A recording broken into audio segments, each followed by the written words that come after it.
This is Ethan Tapper, the Chittenden County Forester, and I'm here at the LaPlatte Headwaters Town Forest in Hinesburg, where we're continuing our wildlife habitat improvement project with the help of this amazing organization called Vermont Coverts, Woodlands for Wildlife, and with funding from the Vermont Department of Fish and Wildlife's Habitat Stamp program. In these videos, I talk a lot about diversity. Diversity is a really important part of how forests work. It's an important part of how they provide habitat for lots of different species of wildlife. It's part of how they become adaptive and resilient in a changing climate. In addition to needing diversity within our forests, we also need diversity across our landscape.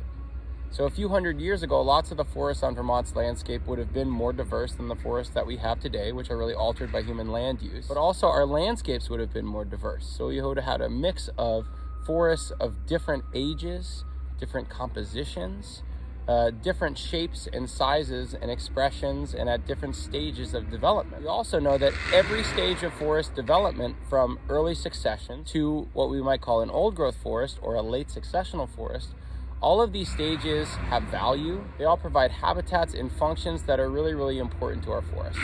In addition to not having a lot of old growth forest on our landscape, we also think that early successional young forest is also underrepresented in our landscape. And that means that the species that are adapted to the conditions that early successional forest provides, which is tons of species diversity, lots of different species of trees, and also species of herbaceous plants, amazing habitat for neotropical songbirds, amazing habitat for pollinators, just this incredibly diverse explosion of life that results from a catastrophic or large-scale disturbance, that the species that need that habitat also aren't getting everything that they need. It's possible that a diverse landscape is something that will develop naturally in time.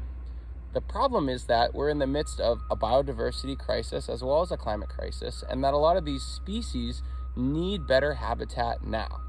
And so when we create these areas of early successional forest where we're cutting most of the trees over a large area, it can seem to be really antithetical to what we're trying to do. Don't we love old forests? Don't we want to have more forests that are like old growth?